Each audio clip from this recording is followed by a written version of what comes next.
इस नए वीडियो में आप सभी का मैं स्वागत करता हूं। इस वीडियो में हम क्लास 12 हिस्ट्री का छठा पार्ट लेकर आ गए हैं सब्जेक्टिव क्वेश्चन का, यानी एग्जाम 2025 में वैसे प्रश्न में आप लोग के लिए लेकर आया हूं जो 2025 के एग्जाम के लिए काफी ज्यादा इंपॉर्टेंट क्वेश्चन रहने वाला है। ठीक है, अभी तक मैंने इसके और पार्ट बना दिए हैं। इसका अगला पार्ट है, ठीक है, यानी अभी अभी तक नहीं देखे तो इसके जाइए आप क्या कहते हैं प्लेलिस्ट में, वहां पर आपको 12th class history subjective questions exam 2025 करके आपको एक मिलेगा प्लेलिस्ट। वहां से जाकर के आप पूरे इसके पार्ट को देख सकते हैं। यानी कहने का मतलब 12 नंबर क्वेश्चन है तो 11 तक के क्वेश्चन आपको वहां पर मिल जाएंगे। और सच बताऊं, 11 के 11 क्वेश्चन आपके लिए काफी ज्यादा इंपॉर्टेंट है।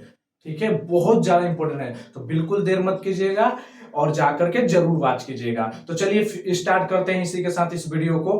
अच्छे से एकदम अंत तक देखिए, क्योंकि ये भी जो सवाल है ना काफी ज्यादा इंपॉर्टेंट है। और इंपॉर्टेंट किस लिए है, देखिए आपसे एग्जाम में जो आपका एग्जाम होता है, देखिए उसमें पूछा क्या गया। आज का जो क्वेश्चन है कि हड़प्पा संस्कृति को कांस्य युग सभ्यता क्यों कहते हैं। देखिए, जो हड़प्पा सभ्यता है ना उसको कांस्य युग सभ्यता के नाम से हम क्यों जानते हैं, आखिर क्या है जिसकी वजह से हम उसे जानते हैं। कांस्य युगीन, देखिए आपको पता है हड़प्पा संस्कृति को हम कांस्य युग सभ्यता कहते हैं ना। क्यों कहते हैं हम उसे, ठीक है, समझिएगा क्यों कहते। देखिए ये 19, 20, 21 में पूछा था, 25 में भी पूछने की काफी ज्यादा चांसेस हैं इसके, याद रखिए काफी ज्यादा। ठीक है, तो देखिए इसको कैसे बनाकर लिखेंगे, मैंने आपके लिए क्वेश्चन का इसका आंसर तैयार करके रखा है। ठीक है, चलिए समझिएगा।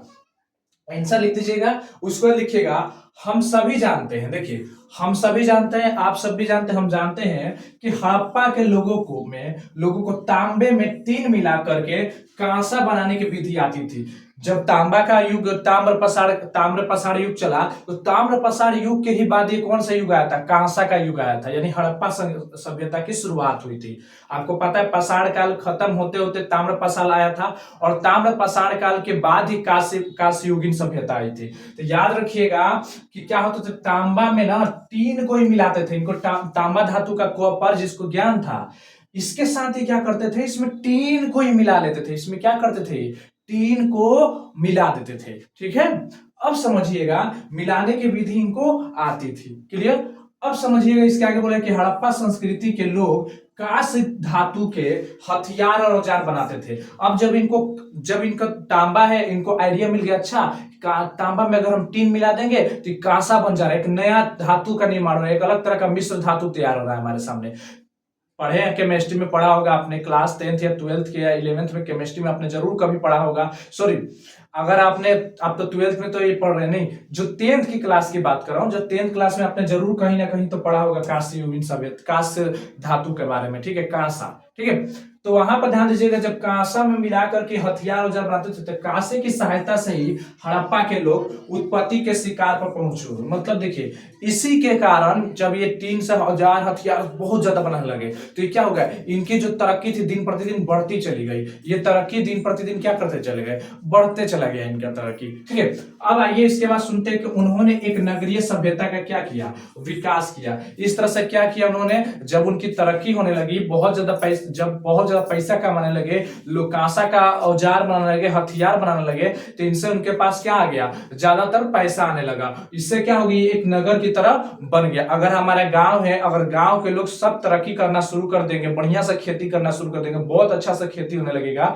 तो सब घर के लोग धनवान होने लगेंगे, सब गांव की तरक्की होने लगेगी, रोड अच्छे बन जाएंगे, तो स्कूल वगैरह सब कुछ बेहतर हो जाएगा, तो नगर जैसा लगने लगेगा। अतः इसीलिए हड़प्पा सभ्यता को कांस्य युगीन सभ्यता कहते हैं। अगर आप इतना लिख देते हैं तो आपको 2 नंबर एकदम फिक्स है कि एकदम कहीं नहीं कट के जाएगा, आपका 2 नंबर आपके हाथों में रहेगा। तो मैं उम्मीद करता हूं कि आपको ये पूरा का पूरा अच्छे से समझ आ गया है।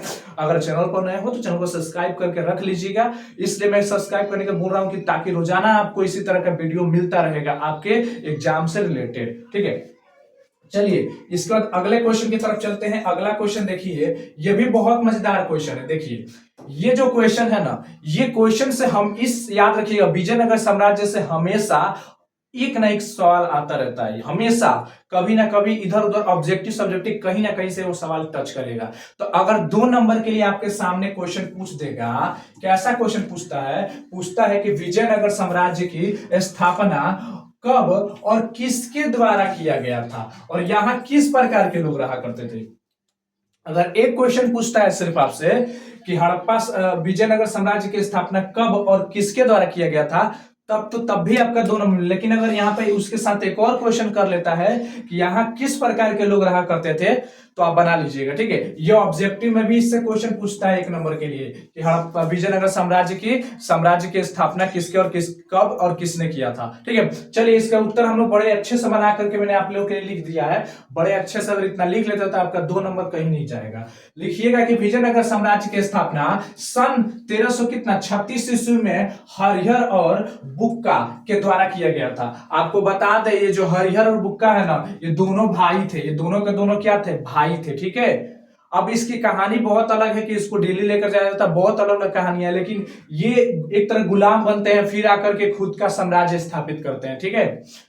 यहां देखिए, यहां विभिन्न प्रकार के धर्म के लोग तथा विभिन्न भाषा के बोलने वाले लोग रहा करते थे। यहां पर विभिन्न तरह के अलग अलग तरह के लोग रहते थे, अलग धर्म के लोग रहा करते थे। कोई वैष्णववाद को मानता था, कोई शैव धर्म को मानता था, ठीक है, कोई जैन धर्म को मानता था, तो कोई बौद्ध धर्म को मानता था, तो कोई सिख धर्म, मतलब एक अलग अलग तरह के मतलब बहुत अलग अलग धर्म के लोग रहा करते थे, ठीक है। और ज्यादातर विष्णु धर्म के जो मत वाले मिलेंगे ना आपको दक्षिण भारत के ही लोग मिलेंगे। विष्णु धर्म देखिएगा इस तरह से बनाया करके चोटी वगैरह विष्णु भगवान, आप देखिएगा ज्यादातर आपको दक्षिण भारत में विष्णु धर्म ज्यादा से ज्यादा मिलेगा। शैव धर्म थोड़ा सा आपको ऊपर के हिस्सा में मिल सकता है नॉर्थ में, लेकिन दक्षिण में विष्णु धर्म ज्यादा मिलेगा। विभिन्न धर्म बोलने वाले लोग रहा करते थे। तो मैं उम्मीद करता हूं आपको अच्छे से समझ आ गया। अगर यहां तक अपने वीडियो को देखा तो चैनल को सब्सक्राइब कर लीजिएगा ताकि इसी तरह का वीडियो मिलता रहे, और एक लाइक कर दीजिएगा ताकि मुझे खुशी हो कि आप लोग वीडियो को देख रहे हैं। चलिए इसी के साथ मिलते हैं एक नए वीडियो के साथ। अब तक जय हिंद, जय भारत।